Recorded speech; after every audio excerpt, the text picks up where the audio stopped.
Some reading is hard. Someone hands me a legal document, I pass out. I'm like, what do they spray these with chloroform? Whereas the aforementioned, hereby known as proprietor... Who wrote this, Shakespeare? And why does it take 80 pages to communicate, I will owe you money the rest of my life? Whenever I get a legal document, it always has those red Post-it notes with the arrows on them. I feel like I'm in a live episode of Dora the Explorer. Where should you sign? Here? You did it!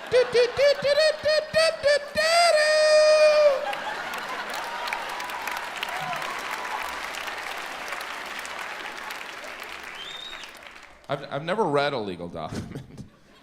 I've signed a couple of them. That's why there's so many lawyers. How much would I have to pay you to read this? $500 an hour. That seems reasonable. Just make sure I'm not giving away a kid or anything. It's laziness. I think you know you're lazy when you find recycling a pain in the ass. I gotta figure out which garbage can to put this in? What am I, a chemist? At home, my wife's always like, did you rinse out that soda can? I haven't showered today. Maybe I should clean myself before I start washing the garbage.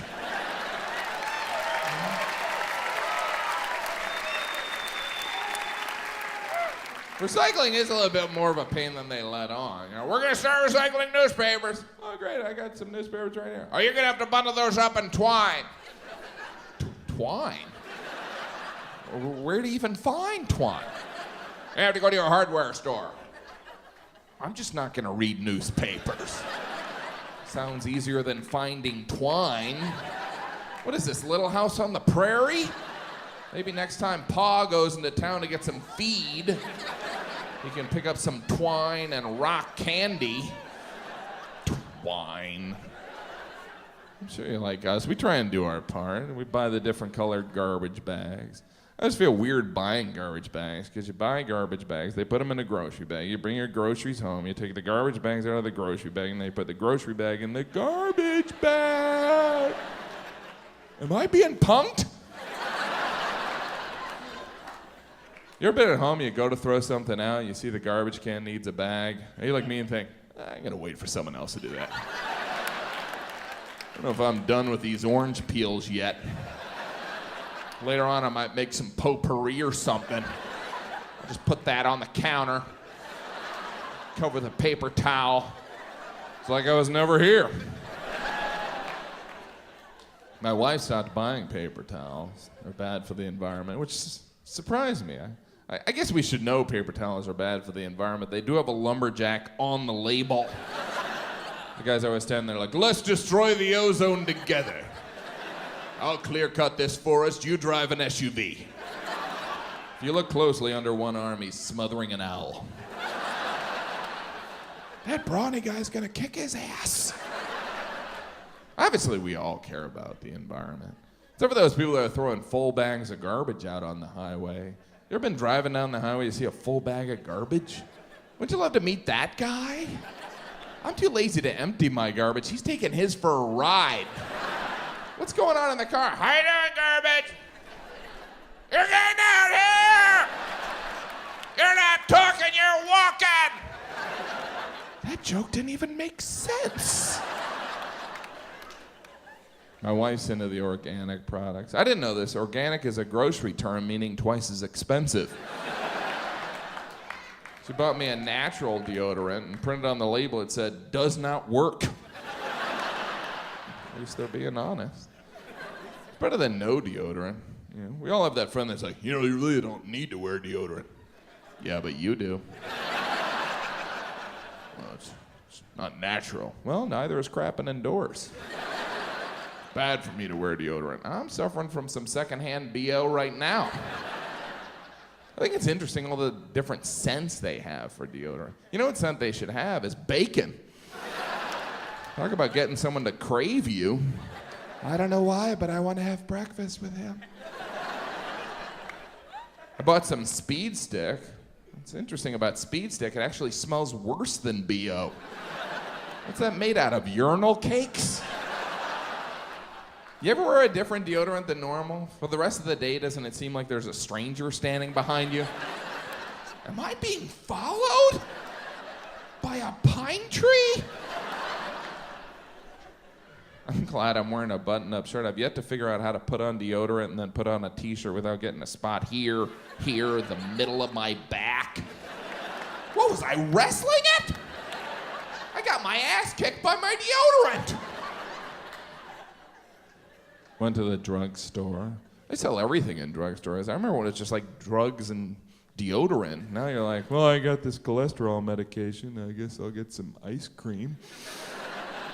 King-size Snickers and a casket. It's an interesting dynamic in the drugstore, right? Because there's the people that work on the drugstore floor that always seem like they want to quit or kill themselves. And then there's the pharmacist in the back in that glass cage and a white lab coat like they're the wizard. In commercials, the pharmacist is always the nicest guy on earth. Hey, how you doing? This prescription's on me. In reality, doesn't it always seem like you're inconveniencing the pharmacist? They're always like, what do you want? I was working on my time machine. I need these pills. Yeah, it's gonna be like 5 hours. Why don't you go and sit on that metal chair across from the condoms? You ever sit on that metal chair? It's humiliating. People always say, yeah, what kind of disease does he have? I got a lot of them. Just hanging out with the condoms. I don't understand what the wait's for. Why does it take 5 hours to put 6 pills in an orange cup? What are they trying to hit it from like 10 feet away? Tell them to come back. Now I know I'm a pharmacist, not a basketball player. I'm actually winded from doing that. He was out of shape. I should work out. It's hard to find time to work out when you really don't want to. Yeah, I can't do it now because I don't want to. And later on, I'm not going to be interested. It only takes 20 minutes a day, just 20 minutes. Yeah, that's too many. Can you make it no minutes? Those workout clothes are comfortable to watch television in, huh? Thanks to Nike, I think I'll finish this Law & Order marathon. I do belong to a health club. I see that membership card every time I'm at Wendy's getting a triple. I think those membership cards are kind of scary, because obviously they exist because at one time there were people sneaking in to work out. That's like breaking into the Gap to fold sweaters. That was cute. Spain is home of the siesta. And I'm a nap taker, so I've always felt shame about napping. I'm like, oh, I'm lazy. But now I realize I'm Spanish. Ole. I wish I was Spanish, right? Because then I would have like one of those long last names, where it's like a combination of the mother and the father's last name. So my name would be Jim Gaffigan. This man is an idiot. He is not the siesta. The siesta, of course, it's no longer practical, but I do admire how the Spanish still have pride in the siesta. The siesta, we came up with that. That was our idea, to do nothing. That is our thing. Traditionally, it's from 2 to 5 p.m., right? Seems like the idea of someone who has a massive hangover. It's like, hey, you know that time, like, from lunch to dinner?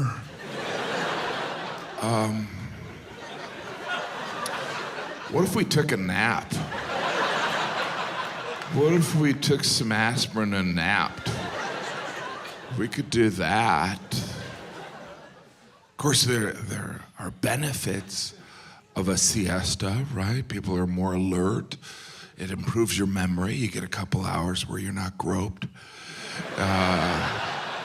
I think it's interesting how the Spanish, you guys defend the siesta. Like there's a justification. They're like, well, the siesta, our lunch is the most important meal. I'm like, it shouldn't take 3 hours. That is the hottest part of the day. I'm like, well, there is air conditioning. I mean, just not in Spain, but there is air conditioning. I've been in Spain in July, and I feel like you guys are undecided about air conditioning. You're like, do we need air conditioning? I mean, the roads are melting, but do we need it? Yeah, we'll deal with that mañana. Yeah, we don't need to figure that out right now. This guy's a jerk. I don't know. It's supposed to be a short nap, right? It's supposed to be just 20 minutes. Short nap. Everything's small here. Small nap, small food, small cars. You guys can't commit to anything. But I love Spain. It's a little louder here, a little noisier. It's very loud. And I'm an American. I come from New York City. I have 5 young children, and it's quieter there. It's like, I don't know if this entire country is filled with deaf people, but I see you sit across from each other and yell at each other. I'm like, settle down, everyone. Settle down. Apparently because of the noise, the news that smoking is bad for you hasn't come up here. Maybe someone should yell that out. I feel like you guys are smoking like it's actually good for you. You're like, yeah, you work out, I'm smoking. Woo, woo. Nailing it. Speaking of loud noises, I saw flamenco, which was so impressive. And I tell you, after like 10 minutes, I was like, I've seen enough. It was truly impressive. It was very impressive. But you know, there's all the clapping and the stomping and the snapping. It's like a competition who can make the most noise. It's like, what about this? What if I did this? I wouldn't even have to open my mouth. It's very sensual flamenco. Halfway through the show, I got pregnant. It was... No smiling, though, right? Always... It's like, all I can think is they're like, my feet hurt. My feet really hurt from that. Flamenco. So different from fado, the Portuguese fado. I love talking about Portugal and Spain because the Spanish are always like, where's that? I'm like, it's next door. Is that one of the autonomous regions? No, it's not. It's a whole other country. But fado is different, you know, like flamenco is energetic and loud and almost angry, whereas fado is sad and melancholic. Sad, it's very fado, which means fate. It's like, and the Portuguese love it. It's like a whole country that's really into the band The Cure. They love it. Fado, which means fate. Fado, it sounds like a guy. It's like, I saw Fado. He seems depressed. He was so sad, which means longing, but it sounds like how a drunk person would say, so sad. I saw Fado, he was sad. Very sad. Yes, son.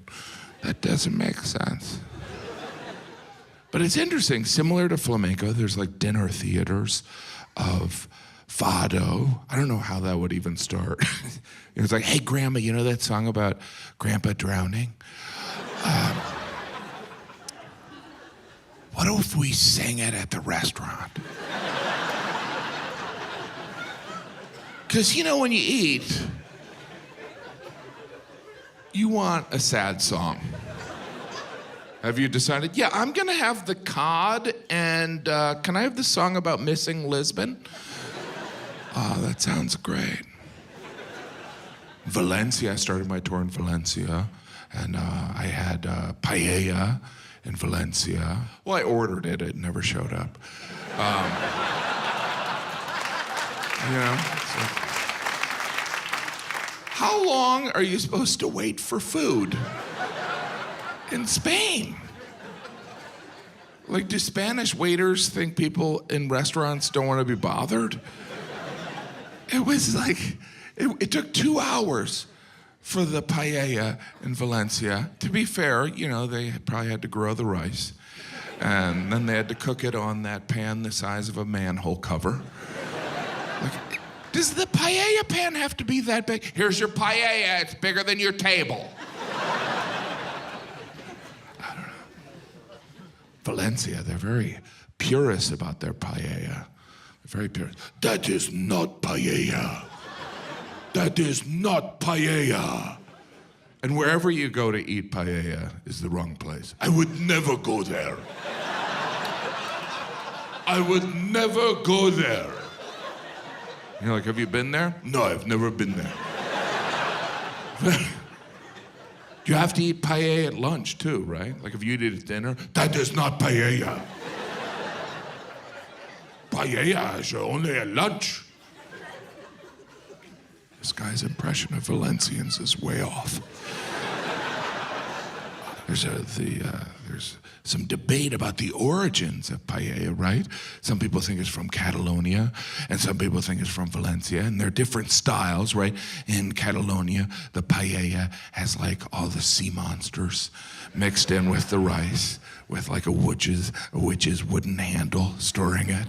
And then in Valencia, they have like delicious things like snails and rabbit and other roadkill. But who was the first to overcook rice? We don't know. We don't know. And sadly, we may never know. We may never know. Valencia, I had horchata, I don't know. Horchata, which is this refreshing white liquid that after I drank it, they're like, that's made from tiger nuts. I didn't know there were tigers here. And they're like, no, it's a nut that looks like a tiger's nut. Doesn't make me feel better.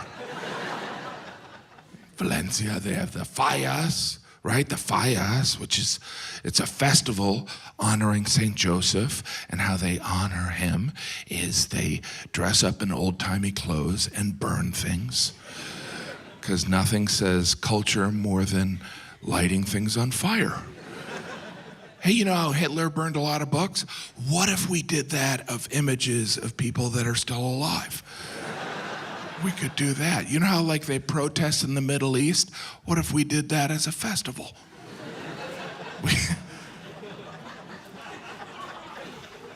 There's also in Valencia, there's the Tomatina, right? The Tomatina, which is a festival, which is just a tomato fight. And I was like, I was like, did this start? Like, was there a saint that was killed by tomatoes, or Saint Tomato of Bob or something? And they're like, no, it was just an old guy threw a tomato and we turned it into a festival. I'm like, is that how all festivals start here? It's like, you know what? I tripped on the way here. Let's turn that into a party. We can do that as a party. Everything can be a party.